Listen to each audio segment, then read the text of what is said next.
So now I'm delighted to introduce back to Outsiders Andy Ngo. Now you will remember that Andy is a freelance journalist, documentary maker over in the States, in Portland, Oregon, one of the most left-leaning cities in America. And Andy has been yet again vilified, attacked, simply for trying to report the truth of what the left-wing, the hard left Antifa mob are doing in his hometown. Welcome back to Outsiders, Andy. How are you, Andy? I'm well. It's a pleasure to be with you. Now, listen, tell us, Andy, you've been attacked, sprayed with chemicals, all sorts of stuff going on. We've got a couple of grabs to show, but talk us through what you've been up to and what the reaction has been. So May Day in Portland was a celebration of Marxism, anarchy, and political violence by Antifa under the guise of celebrating workers' rights. Antifa is turning parts of the city into literal no-go zones, particularly for journalists who are willing to document their violent extremism. I was covering the event on the 1st of May as a journalist, and my camera equipment was first targeted, then I was punched in the stomach, and later sprayed in the face with a chemical that blinded me and burnt my skin.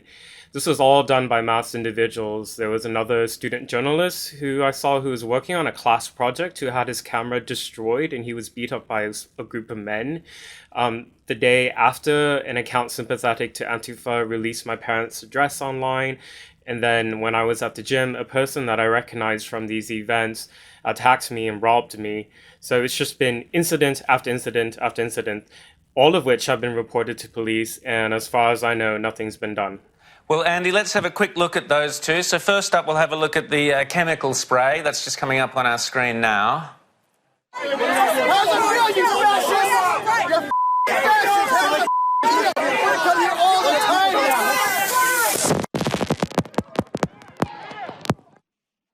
Okay, and we'll also have a look at the attack in the gym. So let's have a look at that one now.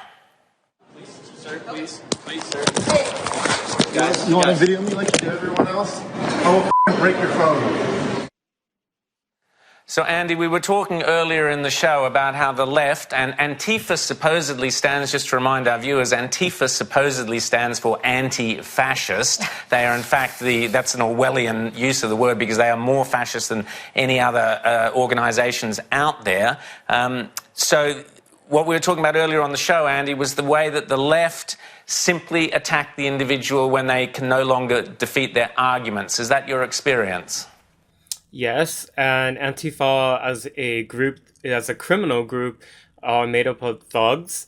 They're delusional. They're declared everybody they oppose ideologically Nazis and fascists so that they have a justification to attack them physically, to assault them, and to dox them online.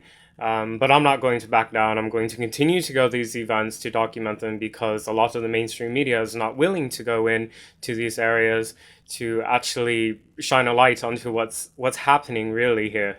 Not only are they not willing to go there, a lot of people in the mainstream media, some at CNN, glorify these protesters, compare them to people at wartime fighting Nazis. I mean, it is just insane. And you're not alone in being attacked. I saw you posted about back last year, a photographer had his head bashed with wooden pallets and had to get hospital treatment. And yet the Portland mayor seems to be supportive of these protesters. He's never named them by their name, but he takes every opportunity to be extremely critical of right-wing demonstrators in the city, which is his rhetorical prerogative. That's fine. But I would like to point out that in practice, the state is really allowing these criminals to operate freely with impunity because they're allowed to mask up in public. So the people who attack me within eyesight of police quite frequently, the police never intervene. I ask for help immediately and they say that they don't because that could be an escalation or incite the crowd.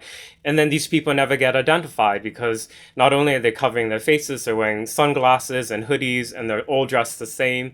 I don't know what needs to happen before there's a political will to actually enact some changes and enforce the law here. Well, that's the thing that really disturbs me is because, you've been attacked a number of times. It's only a matter of time before somebody could be potentially killed in all of this, and we hope to God that doesn't happen. But this is in downtown Portland. There would be businesses, there would be residents who are all suffering from this essentially occupation by this far-left sort of vanguard movement here.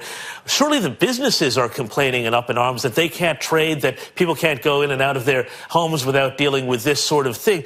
Where's the politics of it? Is there going to be at all any backlash against this far-left progressive government there, or is it just too far gone? Whatever backlash there is, it seems to be quite small, at least vocally, because those who speak out against Antifa are then smeared as being supportive of the far right or Nazis.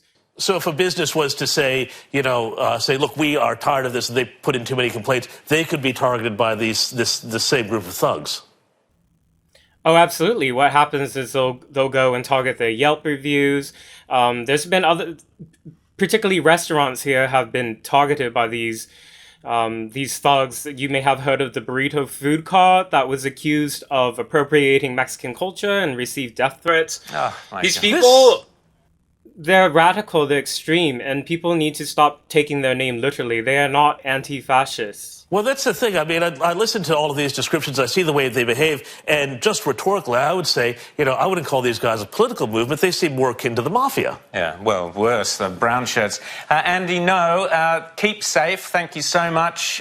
You do great work, and people can see you on YouTube, Andy Ngo, NGO. And I urge people to go and look at Andy's work. He's incredibly brave, does a great job. You're a real fighter, freedom fighter, and thanks so much, Andy. Rita just wants to say something. And support him, because as a freelance journalist, people like Andy do need people to donate 100%. so they can do this important work and document what's happening. Fantastic. So all you wealthy outsiders out there, make sure you're supporting Andy Ngo.